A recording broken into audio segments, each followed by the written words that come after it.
Hello and welcome back to Rams Talk Podcast. We're here today after a pretty unbelievable 3-0 win at home to Barnsley. Have we turned the corner? Jim Johnson asks in the comments. Well, I hope we're right. I hope we have turned the corner, and we've got plenty to talk about today after a really, really good week at Derby. Joining me today, first off, Chris Matthews-Redwood. How are you, pal?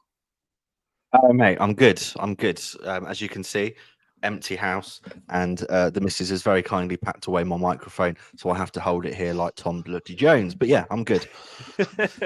That's good to hear. I'm glad the divorce hasn't happened quite yet. Jamie Page, Won't be long, mate. fresh from Vietnam. Jamie Page, how are you, pal? Yeah, I'm good. Had we lost yesterday, I wouldn't be here. So, yeah, good 3 points and lots to talk about. So, yeah, let's get going. Let's get going. And last but certainly not least, Mr. Vic Singh, how are you, pal? I'm all good, Jake. Buzzing after 3 points, so let's get cracking. Me too. And yeah, I think that's the feeling among the whole fan base, isn't it? Buzzing. It was a really, really good performance. And Chris, I mean, just a couple of points. The midfield looked great, back four looked great, and we created loads of chances. And I think probably the best thing we did all game was our use of set pieces. So I want to kick you off the question on that. Wildsmith found Craig Forsyth with almost every single ball. How good was it to see a Derby team make use of set pieces and score some really good goals? Oh, amazing! I mean, we've not seen it since 1972, have we? It looked, and it wasn't just a case of hit and hope either. It was really, you could see it was well drilled, it was well planned. Well done to Paul Warne. That's obviously something they've worked on in training, and it seems to have worked. Wildsmith, I thought, was superb.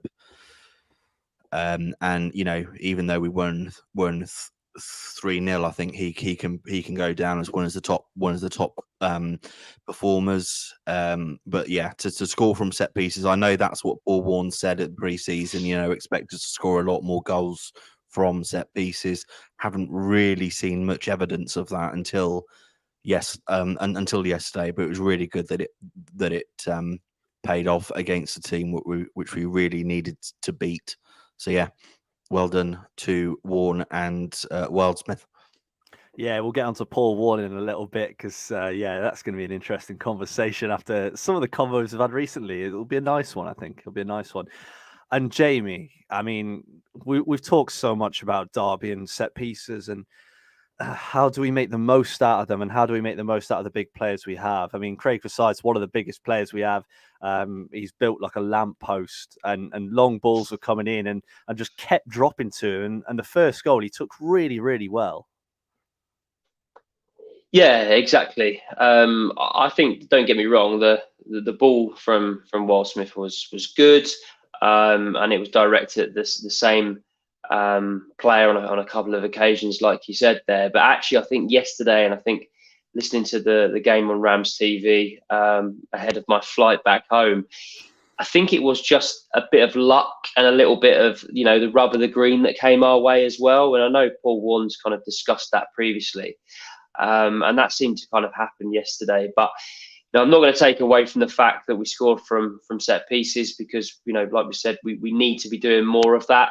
I'd like to see us score from a corner, a header from a corner. That would be nice next. Maybe that can come in the midweek or our next league game. But yeah, I think it's a good obviously performance, and I think ultimately coming away from that game yesterday, I think it was a dominant performance and one that we deserved, rather than it being, a scrappy 2-1 win and something like that, really. So, yeah, good performance all round, and I'm just hoping that we can kind of keep this kind of form going, and it's not going to reverse back to the Jekyll and Hyde derby that we've seen this season.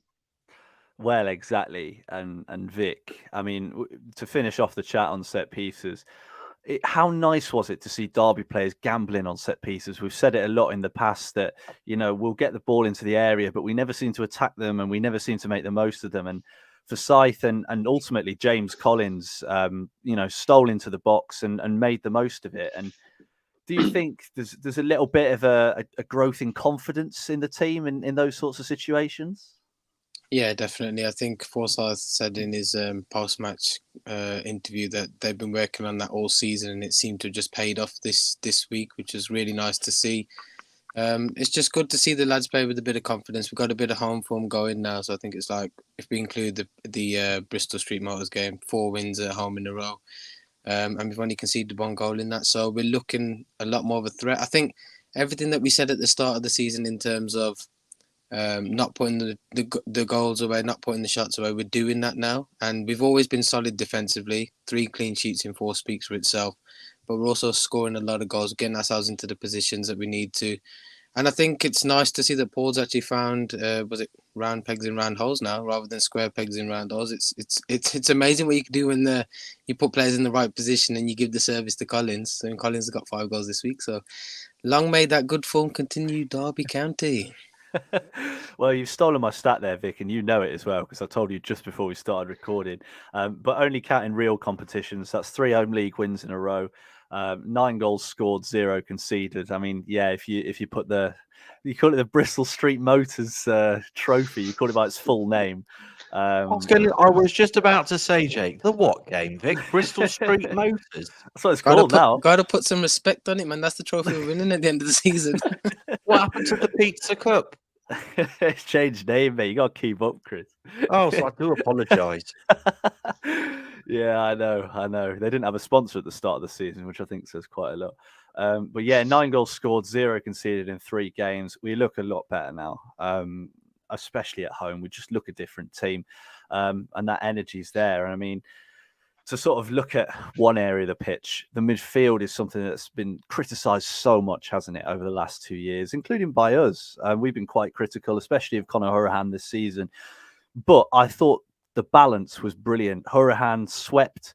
He put in a really good challenge just at the end of the first half, I think it was, when Phillips was bearing down on goal. He last man challenge out for a throw-in.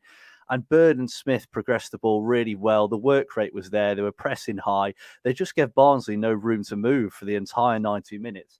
Chris, people have said that Barnsley were rubbish. I think we made them look rubbish. Do you agree? Oh, completely. They're a good team, Barnsley. You know, on another day, they could have grabbed a couple of goals.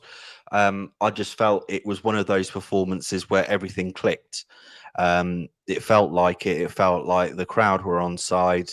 I know I know you said it in the title of the pod. Their social media sort of gave us a bit of an impetus to get the win. Yes, to get the win. But I just felt like everything. Yeah, as I said, everything clicked. The midfield were fantastic. We know that if our midfield is on song, we're gonna cause trouble to most teams in this league, and it just felt like everyone was singing off the same hymn sheet. A bit of luck in our favour. There's no denying that, but you earn your own luck, and I think that the tempo and the pace that we played, especially first half, was superb, and the midfield get a lot of credit for that. And I personally felt Max Bird yesterday was just a cut above. I think he is most weeks. He really is. He's some player, isn't he? Yeah, let's hope we keep him past January. Let's not be depressing, but God, let's hope we keep him past January.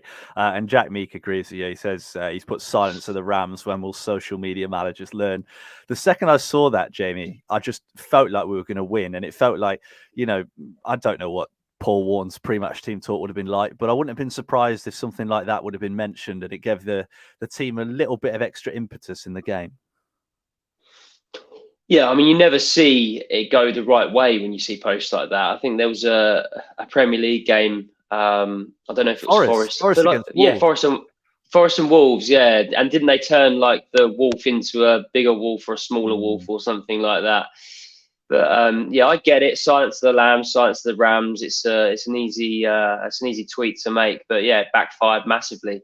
And actually, I think based upon that, from what I hear, obviously I wasn't at the game yesterday, but even the fans in the crowd were far from silent. It sounds like that atmosphere is kind of coming back into the stadium as well, which is great to hear. And we've said previously on the show that the performance in the stand needs to match the performance on the pitch. And yesterday, I think everyone was on really top form. But yeah, I wouldn't like to be that social media manager's manager, because I think potentially they'll be getting not stern telling off, but be careful next time. Morning. You're getting sacked in the morning.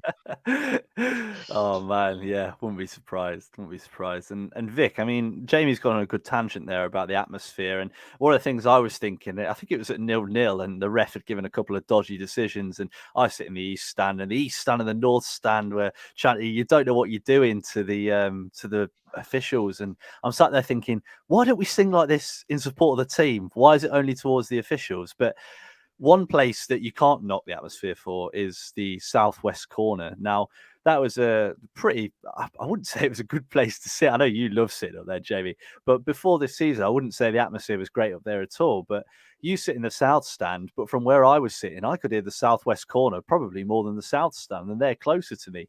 How much of a difference does it make having different areas in the ground create an atmosphere? Oh, I think it makes a huge difference, especially for the lads, because going forward, they're going to need the support. I think the onus was too much on the south stand to make so much noise, so it's nice to see the southwest corner, the east stand joining in. And if we can really get everybody behind the team, Pride Park can be a really raucous place to be. Away teams will be scared to come here just because of the atmosphere of it. But the lads gave us something to cheer about yesterday as well. The performance was brilliant. The closing down, everything about the way we played yesterday was fantastic. And I think that's the blueprint of the way Paul wants us to play. Let's just hope we can find the consistency and we can keep that up. But yeah, it was really nice to see the southwest corner bouncing. I think a lot of the old boys from the southeast corner are up there. So that's probably why the atmosphere is pretty decent up there as well. So yeah, it was nice to hear them. It was nice to see more of the ground joining in, and hopefully we can continue that going forward this season, because the lads will need it.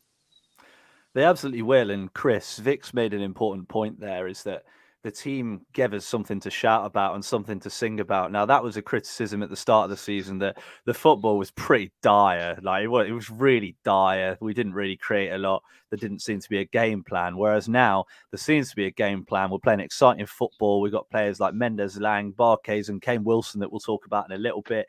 Players like that running at defenders, creating chances, nutmegging people, scoring goals. It makes such a huge difference, doesn't it? Oh, completely. The tempo of the team, I think, dictates the tempo of the stadium. We've had games this season where the tempo has been so slow and laborious that you're not surprised that the south stand's quiet. But the fact that there's a high tempo being played now, and that most importantly, there's a purpose to it. In the past, it just seemed to be, I say in the past, very, very recently, there didn't seem any real purpose to our attacking play. But now that we've got a bit of confidence, which I know we will talk about, it just radiates, doesn't it? And once the players are buzzing, you feel like the stands are buzzing. And I know I look like a singer here because you're both laughing at me. I'm laughing at Jamie. Yeah. You look good, mate. I'm just joining in. I'm joining the trend. For people listening, Chris has got his mic in his hand because his wife's packed all his stuff away because they're moving house. And Jamie's also pulled out his microphone because he's on his phone today. I feel like I'm on The Voice. And three chairs are turning around at me. But yes, the atmosphere is hugely important. But the play, as I think Vic said, the players make the atmosphere. And the last few weeks, we can't really complain. So long may it continue. Yeah, if this is The Voice, I think Jamie would be Ollie Murs. There's no backing behind that. You just give me that vibe, mate. Yeah, I'll say that. Probably the nicest thing you've ever said about me, to be honest, Jake. That'll be it. I think it's because you both pass your prime. Right, so let's let's move on. I forgot what I was going to say now. I had something I was going to say. Yeah, I mean, talking about confidence, Jamie, thinking about, earlier in the season, I think we had a couple of dodgy results to start off with. We made a lot of mistakes. The fans turned on the players, the fans turned on the manager, especially, and maybe it knocked the stuffing out of them a little bit, especially at home. And now we've won a couple of games at home. I think the Northampton game was huge. This one's even bigger. You could see the confidence in the players. They were trying things. They were doing things that they definitely didn't do earlier in the season. Mendez-Laing plays like a man possessed at the minute. Players can't get the ball off him. He's so direct, so quick. Barkhuizen's the same unless he's one-on-one with the keeper. And then who knows what will happen. The players just look really, really confident. The fans are getting behind them. The manager's clearly getting behind them. One of the things that it says on the YouTube cover, is this a turning point for Derby? With the confidence we've seen recently, Jamie, is this a turning point? Well, you hope so. I think for me, it just feels like the handbrake has well and truly been taken off. And I think we'd had a couple of performances where you'd seen that maybe he'd kind of loosened the shackles just a bit, thinking about Blackpool away, maybe Peterborough away, going back a bit further in the season. But it just feels now that it feels a lot more fluid. People know what they're doing. I think actually at the start of the season, if you said that Hourihane was going to be that deeper sitting midfielder and Smith and Bird will play in front of him, you probably wouldn't have believed it. But actually, like you said there, yesterday it worked quite well, and I feel like slowly it's kind of falling into place, which is good. I'm not going to get carried away because I know what, look, we've been in these situations previously where we've had a couple of good results and then we've said, we're going to go on, fire ourselves into the playoffs. But the signs do look good. And I just want to say, I know we had that, was it contentious? I think it was a really good episode where we kind of said, look, does Paul Warne go? And I said on there that the players aren't playing for him. And actually, I want to take that back because yesterday I was watching that team and you could tell that they're playing for the badge, the fans, the manager and the whole club. So that's what we ask for as fans. We don't want to win every single game. It would be nice if we did, obviously, because we want to get promoted. But the baseline is just that effort and that passion, and we definitely saw that yesterday, and we got the right result. And I think there's definitely promising signs. Okay, it looks like potentially Mendez-Laing might have picked up a knock, but I know you tweeted about it, Jake. How nice is it to watch a player like Kane Wilson take people on? He reminds me of Tommy Smith, Jordan Ibe, players of that ilk that get the ball and their first thought is to run at players. And we've just said about how we need noise in the stand and stuff like that. Players like Mendez-Laing, that's what's going to get the noise up in the stadium. So I hope it's a turning point, but let's just we'll keep the expectations a little bit lower for the meantime. Well, that's a really good point, and I think regarding expectations, I don't think they should rise from where they are right now. I think it's at the minute we're sort of, yes, people at the start of the season, including all of us, thought we should be right up there. I think at the minute we've got to see us as what we are, and that's a team that's changing. I'd say a team that's changing. You look at us game one, you look at us to yesterday, we're a completely different team to that team that started the season. So I think, up until Christmas, I think we've got to keep giving them time. And if we can keep getting results, then, maybe expectation will grow, but confidence will grow too. So, let's not get too ahead of ourselves. But I think at the same time, we can be a bit more excited and optimistic than we were a few weeks back because, that was pretty dire and, not a good way to be. But Jordan Ibe, Jamie, couldn't you have picked a better comparison? He was brilliant. Jordan Ibe was class. Yeah, he was for 10 minutes. Are you thinking about the Jordan Ibe that came back opposed to the Jordan Ibe we signed from Liverpool? Because the Jordan Ibe we signed from Liverpool, I mean, there was a reason they took him back. He was electric. I mean, right. In terms of I don't mean in terms of player, but it's like the first thought that Kane Wilson has is I'm going to run at this player. And the modern day winger, your Jack Grealishes and other players, the first thing they look to do is come back inside and play a ball inside and then kind of play for a 1-2. Not Kane Wilson. He wants to run. He wants to take people on. It's so refreshing to see. It really is. Very aggressive, Jamie. I know. Malcolm Ebiowei is the player that came. Yeah, Ebiowei. but I think Kane Wilson might even be better than he is. I don't know, controversial maybe, but I think Kane Wilson's a top player. And the fact that he can operate anywhere down the right is a big plus as well.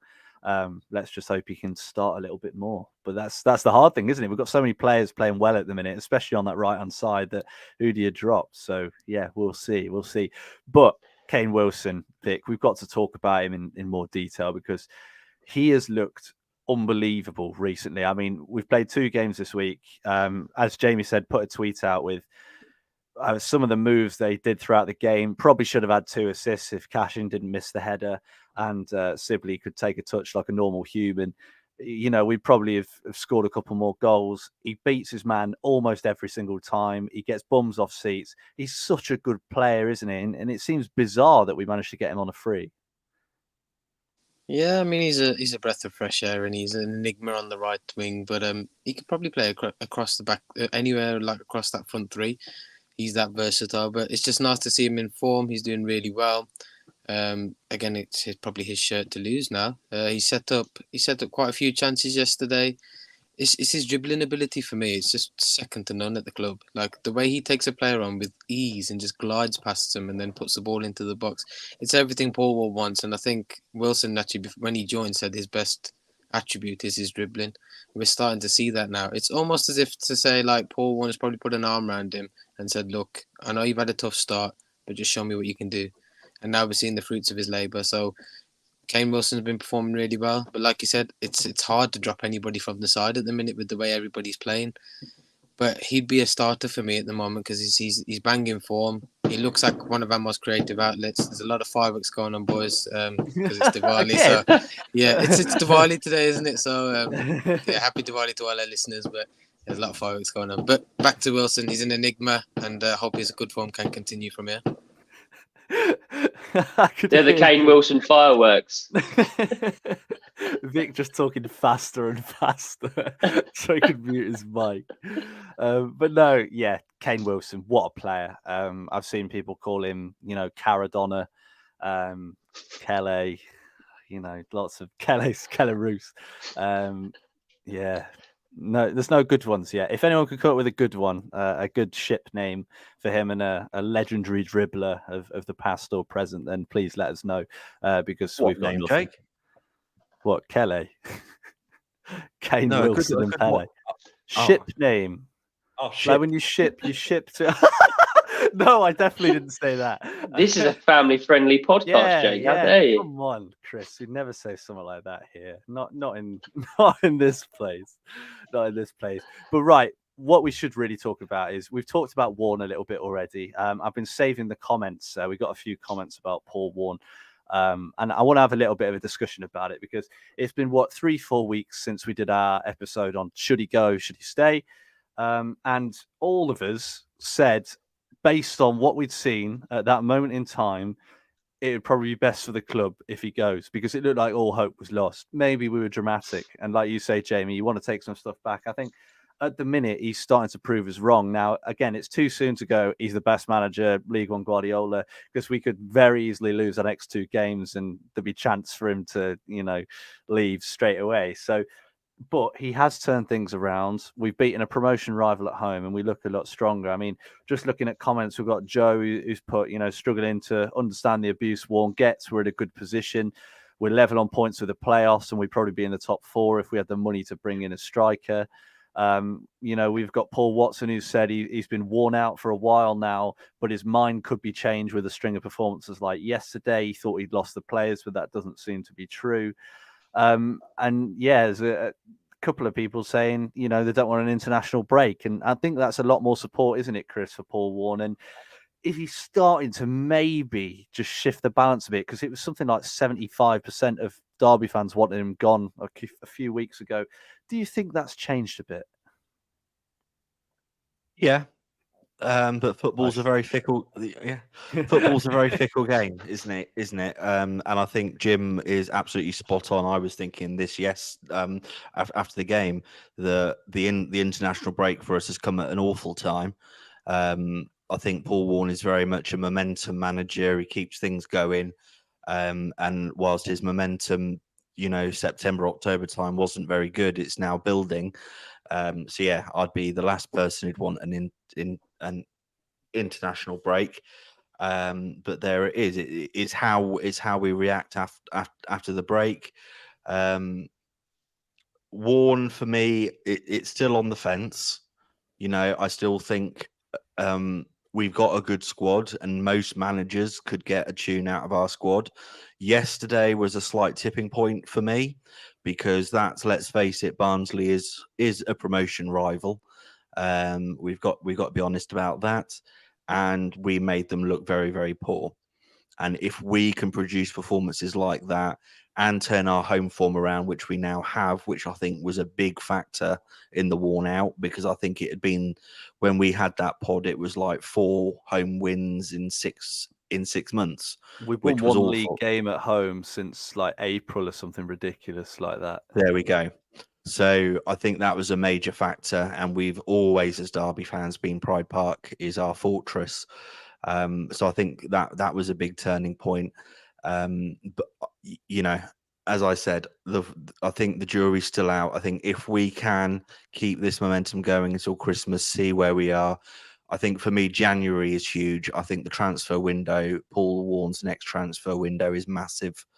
And if we can't bring in a massive striker, then we need to be told quite quickly.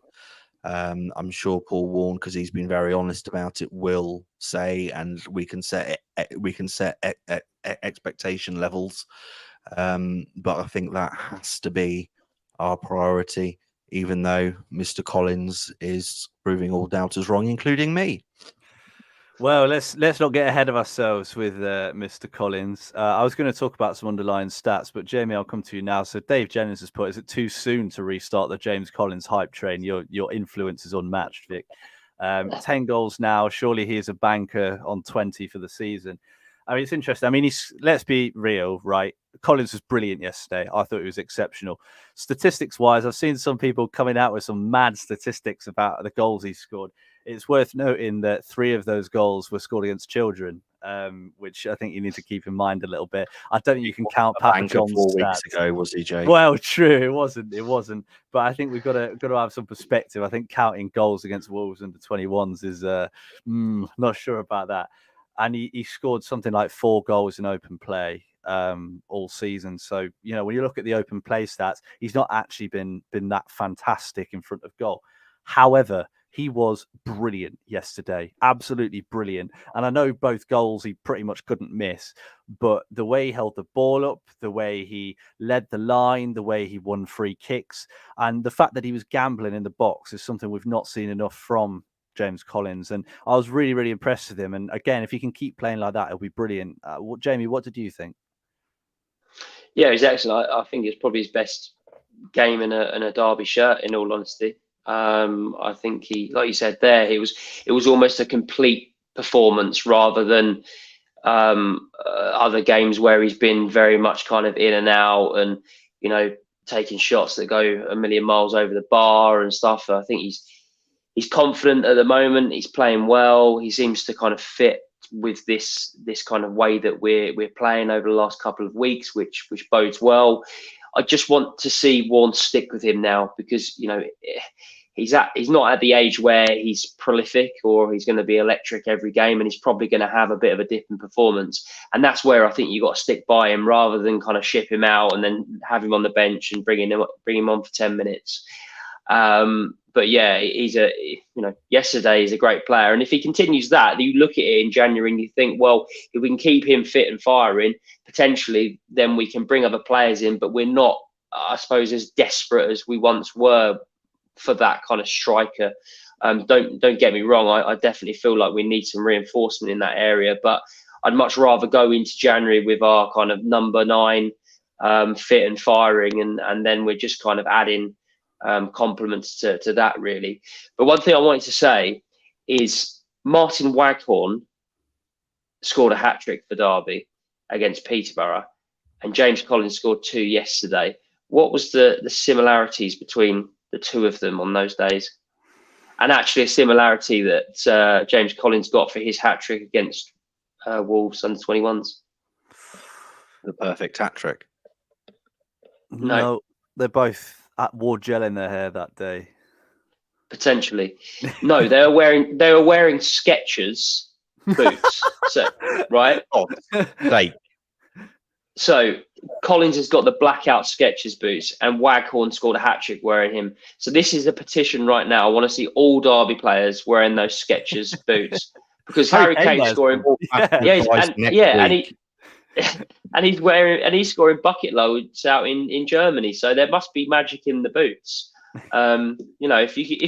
If a boot can get James Collins 3 goals and Martin Waghorn 3 goals, then look, there's something in it, isn't there? So yeah, I'm gonna send some Skechers down to Moor Farm and make sure they're all wearing them for the rest of the season.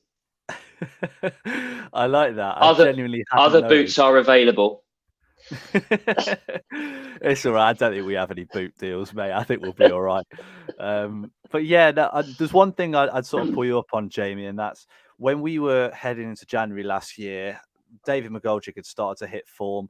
Louis Sibley was doing amazing at left back. Now, I remember us going into the January window and thinking, or before the January window, we were like, we really need to sign a left back. We really need to sign a right back. We really need to bring in another striker. And we ended up going out of January because we thought, oh, it's all right. These guys are playing so well. We don't need someone else. And then once that form dried up, we noticed, we saw on our run at the end of the season was horrendous. So as good as Collins was yesterday and as good as he's been recently and as impressive as Washington's been and Waghorn's been, we need someone that brings us something different. We spoke on here before, haven't we? We've got 3 strikers that, Washington's got a little bit more pace, but none of them are rapid.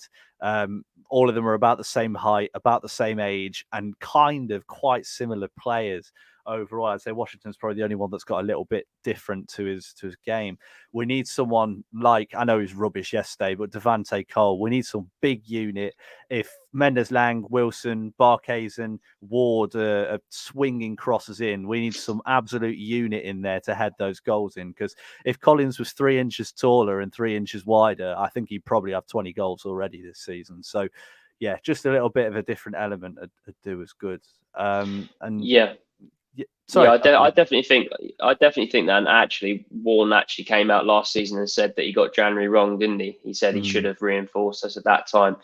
You look at it, we've got space for loan signings. Would a loan signing be able to fill that kind of void? Don't know, potentially not. But yeah, I do agree, and I wouldn't be surprised if Warne's learned from his mistake, and actually he kind of puts, well, hopefully we put our hand in our pocket and we can back us, especially if we're in a good position. Yeah, let's hope so, and let's hope we invest well as well. Although I'm sure we will. And Vic, to go on some of our stats. So we've talked about Warne this season and how up until recently we didn't look great. Obviously, recently will skew this a little bit, but just 3 stats that I thought were quite important. So in goals per match, Derby are the 5th best in the league. We 1.8 goals per game. That's not bad. Scoring almost 2 goals a game. We're also 2nd in the league for goals conceded. So we've got pretty much the 2nd best defence in the league. 0.9 goals per game. So conceding less than a goal per game, which is quite impressive. And the one that I thought was most interesting is we're actually 3rd in the XG table. Now, I know XG is one of those things that some people will go, yeah, it's great. Some people will go, yeah, it's rubbish. But I think it does tell a good story about the chances we're creating. So we're creating basically the 3rd greatest amount of chances in the league, the 3rd most big chances in the league we're making. And it's only because we're not taking them that we haven't probably been in a better position, which we all know because we all have to watch it every week. When you look at those stats, maybe we've not been as bad as we think. I think it's important to say that patience is a virtue. I think we needed to be patient just to see Derby performing the way we know they can. We always knew that the defence was solid, so we had a solid foundation to build from there.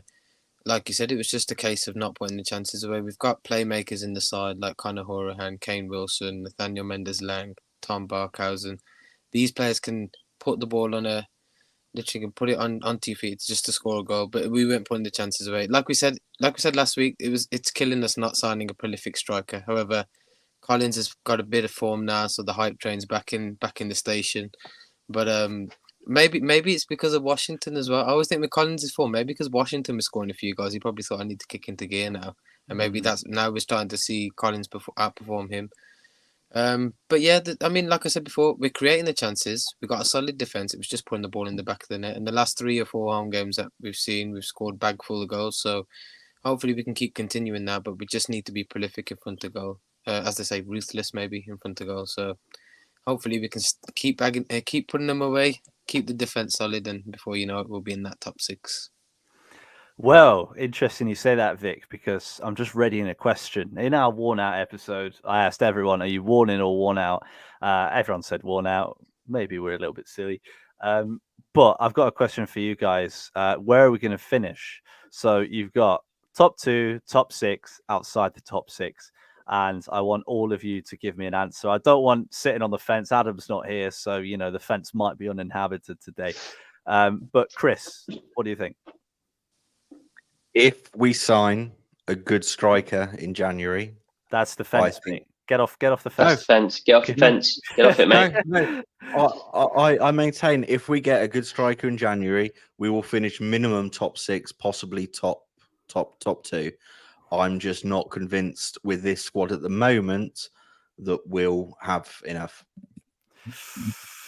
I was slightly on the fence, but we'll let you have it. Jim Johnson said second, so top 2. I like your optimism, Jim. Jamie? I'm going to say second. Yeah, my thinking is that potentially Oxford will fall away and there'll be a chasing pack, and I think we will be the best of the chasing pack, probably with Oxford in that as well. I think Pompey are the team that will probably go on to win the division, looking at their early signs, unless they have a complete fall from grace. But yeah, I'd say second. But if we were to go either side of that, I'd be more than happy.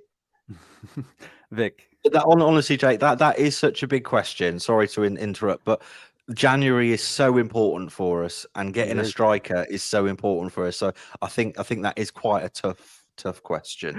If we're being honest. I think I can hear the fence. Is that the fence talking? Yeah, that does sound a lot like the fence, actually. It's creaking. It's creaking. Don't get me wrong. Tom Jones on the fence. Yeah, that's why Chris is moving house, isn't it? Fence has already come down. He needs a new one. I promise to everyone listening, he's laughing. Vic, what do you reckon? I think we'll finish 4th. I think we'll comfortably finish in the playoffs, even if we do sign a striker. I'm just more concerned about the momentum fading towards the end of the season. It's quite natural for Paul Warne teams to be like that because the energy's spent. We've got a decent enough squad, but I think we'll be comfortably 4th, just narrowly missing out on top 2. That's very specific, Vic, but thank you. I like it. And to be fair, I mean, we didn't use a lot of energy for the first 10 games, so let's hope we're saving it for the rest of the season. And I'm going to agree. I think top 6. But again, the potential for top 2 is there. As Chris said, invest right, and there's always a chance. But yeah, I think top 6 is my realistic one right now. Portsmouth and Oxford just look unassailable at the minute. But manager's gone from Oxford. How long can they keep it up with a new manager? So we shall see. I just want to finish the episode off as well before we have a little chat about Crewe. Just talking about the Wolves game. Yes, it's Wolves under 21s. Yes, Jimbo Collins scored an unbelievable perfect hat trick to make him the best player in the world. But 2 players that impressed me quite a lot were Tony Weston and Bayo Fepetu. Now, Fepetu looked brilliant in the centre of midfield. I think him and Warne combined really, really well together. And Tony Weston took his goal brilliantly, added a lot of energy. I was quite disappointed by Dosanjh Brown. I thought he was pretty static and wasn't in the game at all. And Weston came on and made a real difference. Chris, did they impress you? Wrong person to ask because I didn't see a single minute of the game. Disgrace. That is a disgrace. Those poor lads. But I'll say yes. Really impressive. They've got a bright future. Jamie, save me. Well, you have to remember I was in Vietnam, so this was like 3 a.m. I watched the highlights. And was very impressed with the players that you mentioned there. But just to go off the back of that, I mean, this competition at this stage, I think the fact that we're looking like we're going to advance, it means that there's going to be more minutes for these kind of players. And it's so good that we all thought that the academy was decimated, which it was, don't get me wrong. But these early green shoots of life coming out of the academy, maybe we're actually going to get a bit more than we expected. I think everyone kind of said, it's going to take a couple of years before we see the next Louis Sibley, Max Bird. But actually what we've seen is that there's enough talent there to be part of the squad. And what an occasion to come on, make your debut and score a goal. And, it was a hell of a finish as well. You look at those situations. Barkhuizen got himself in the situation yesterday, skied it over the bar, and he's a seasoned pro. But Tony Weston, just having the audacity and the kind of clever thinking just to toe poke it past the keeper. And he looked absolutely ecstatic. I don't think there's probably a better feeling than getting your first professional goal. So well done to him. And like you said there, Fab 2 in the middle looked assured and confident as well. So two players to watch, definitely. Yeah, scored at Pride Park's all right, isn't it, Jamie? It's a nice feeling. Yeah. Getting a hat-trick's even better. Me and James Collins know about that. Probably playing against a similar level of team as well. Vic, I mean, I know you're not a massive plastic. Some people actually come to this podcast for insight, so I'm glad that us two can provide it. What did you make to the young players on Wednesday? Well, it's options, isn't it, really? I mean, if we have to go further down the season with more injuries, we know that we can rely on some of the academy lads to maybe make that step up. Tony Weston looked really good. I'm surprised he didn't get on the pitch yesterday. I thought he might have given him 5 minutes towards the end. But I know a few of them will play against Crewe, so it's nice to see that the academy lads are performing. Maybe we're playing it a bit too much because I think they did play the under-21, so it's probably their level already.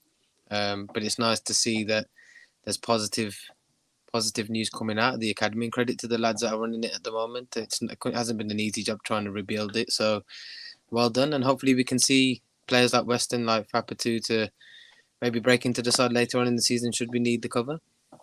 Let's hope so. They're all options, aren't they? They're all options. And yeah, Dave Jennings agrees. He says he was really impressed with the youngsters, and he thinks Brown will be better next time. Scored a good hat-trick against Man City. He did. I saw it. It was very impressive. And one player I'd like to give a bit of a mention to is Jack Thompson as well, playing for the under-18s in the FA Youth Cup. Pulled off an unbelievable save, but what impressed me more was 30 seconds later, ball comes into the box and he comes out and collects it from the corner. And it's really, really impressive. He looks calm, he looks confident, and yeah, I think in 442 magazine they said he's one of the best young goalkeepers in England. I think they put him down as England's second best young keeper, which for a goalkeeper that's playing for Derby is pretty crazy. So yeah, let's hope he can deliver on that potential, and we might have a star between the sticks. I don't think we've had a keeper come through the academy before, have we? Roos doesn't count. We're not counting that. Have we had one? Anyone? Oh God, probably like Ross Atkins or someone like that. Yeah, I don't think we've had one that's actually James Seven. Lee Camp came through the academy, didn't he? Did he? Yeah, Camp did. He good goalkeepers. Yeah, yeah, big shoes to fill. Daddy's boy. I'm sure he'll be better than him. I'm sure he will. If he plays in the Premier League, then he'll definitely be better than him. And Jim Johnson's put, Vic, you mentioned this to us in the chat yesterday. It was great to speak with you yesterday. So yeah, good. Vic going out here, meeting people, doing the networking. Good man. Yeah, meeting fans. Savvy roll. Right, let's finish this off and have a real quick chat about Crewe. I have a feeling he'll have a rotated side. We've lost a few players through injury and international duty. I think some of the young lads that we've mentioned already might get a game, which would be great. But yeah, it'd be good to keep players fresh with no game next Saturday too. International breaks are awful. So yeah, Chris, go on. Score prediction, goal scorers. Go for it. 3-1's Collins hat-trick, and I do just want to credit Jamie for talking so eloquently about the game against Wolves, where he didn't have a clue what he's talking about. It was brilliant. It had me in stitches. Well done, Jay. That was top broadcaster of the year, mate.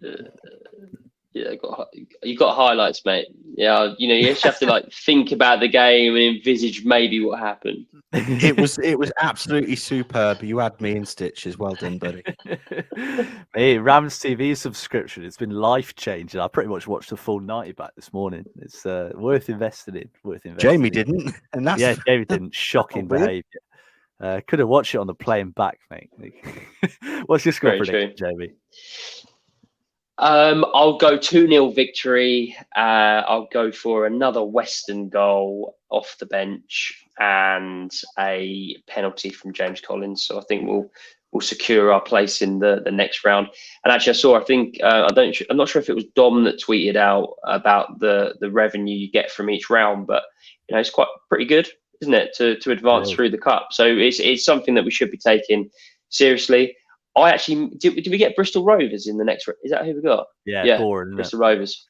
Yeah, pretty boring. But again, it's another game we can go to and hopefully win, and then maybe we're looking at one of the big boys in an away day draw, or even better, another game where we can potentially advance again. So yeah, I think we should take it seriously, and I do think that we'll get the win. And quickly before I come to you, Vic, Dave Jennings, who clearly has a much better memory than all of us, has said Martin Taylor came through the academy before his career-ending injury. Such a shame. He was a great goalkeeper. Yeah, I got fond memories of him in the Clough era, going round with his knee brace on, limping round as goalkeeper coach. Yeah, always seemed a really nice guy. But yeah, very sad that his career was ended so early. But Vic, we won't be sad on Tuesday, will we? What's the score going to be? We're going for a resounding 4-0 win. Good word. We'll go for Collins. We'll get a goal. We'll say Weston will get a couple, and Brown's going to get one as well. Good man. I'm going to go out there. I'm going to say 5-1. I think it's going to just be like the Torquay game last year. I think they'll come to Pride Park and we'll put on a real show. Cashin, who, as a couple of comments have said, was really aggressive, really strong on Saturday. I think he'll start and I think he'll score from a corner just to make Jamie happy. I'm sure Fozzie might grab another one as well if he can get on the pitch. And yeah, I think James Collins will carry on his streak. He's in such good form at the minute. The other two goals could be anyone. Tony Weston brace. Let's go with that to end the day. Check if we've got any more comments.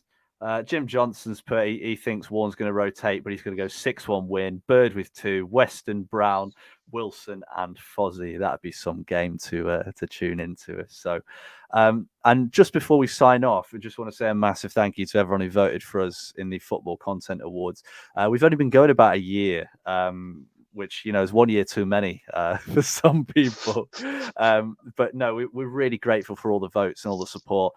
You guys have got us into this final. It's this week on Thursday. We'll all be heading up to Anfield, or most of us will be heading up to Anfield to hopefully bring something back in the name of Rams Talk. But even if we don't, we're really grateful for the opportunity and for you guys for supporting us.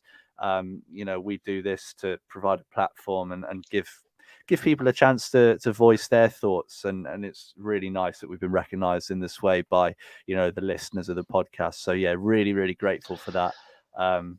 Sorry, Jamie, you got something to say? No, it's your. No, I was just going to say live as well. We give it to you live. So we can get your comments in live every Sunday, and also the previews as well. I'm just plugging us here, plugging us over here, and you probably will bring something back because if we don't win the thing, you maybe steal some cutlery or a couple of plates or something like that. Yeah, that's the Rams Talk way, mate. That's the Rams Talk way. Right. Thank you so much to everyone for listening. It's been a long one today, but we've really enjoyed it. Great result yesterday. Great result midweek. Let's hope we can carry this on. It's so good watching football, not just when we're winning, but when we're playing well and when the atmosphere is good and when people are all pulling in the same direction. It's great, and it's a great community to be part of. If you did enjoy, please do leave a like, subscribe, give us a rating. Ratings have been flying in on Spotify and Apple Pods. Chris has put 5 up with his hands. Yes, please do rate us 5-star. Honestly, it means the world to us. Only if you think that, though. If you don't think that, then please don't vote. Don't comment. Don't do it. Don't do it. But yeah, thank you so much for all the support, and thank you very much for listening. Find us on Apple Pods, find us on YouTube. You know where to go by now. And Chris's favorite bit of the episode. goodbye from me. Vote for us on no voting closed, isn't it? Are you all right? Yeah, voting's closed. So yeah, good luck, Rams Talk, and goodbye from me. Goodbye from me, and goodbye from Tom Jones on the fence. And goodbye from We me. can go on together. That's Elvis Presley. Oh yeah, sorry about that. Right, thank you so much, everyone, for listening. We'll see you next week. Goodbye.